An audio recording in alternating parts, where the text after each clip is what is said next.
আসসালামু আলাইকুম। আমরা আজকে আসছি আবার মিয়াপাড়া মাদ্রাসা গলি। আমরা আগের দিন এখানে ভাসমান পরিষ্কার করার জন্য এসেছিলাম। আজকে আসছে হচ্ছে আপনার পেড়িমাটি কাটতে। কি অবস্থা দেখেন, একটা ড্রেন এত গভীর, মানে আমাদের আপনার কোমর পর্যন্ত হবে সেই ড্রেন, এইভাবে একদম সলিড মাটি।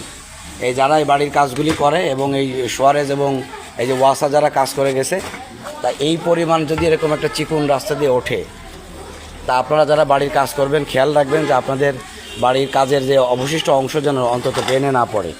আমরা আসছি এই যে মাদ্রাসা গলি, ওই যে মাদ্রাসা,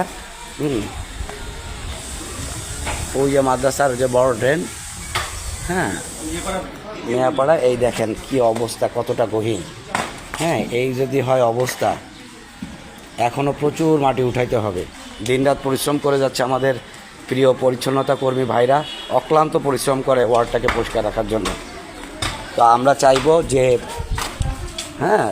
আমরা চাইবো যে আমাদের ওয়ার্ড যে কোনো পর্যায়ে হোক আমাদের পরিষ্কার করাটা জরুরি।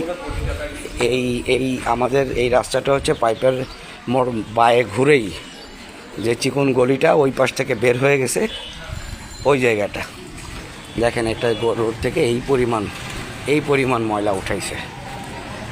তো সবাইকে ধন্যবাদ।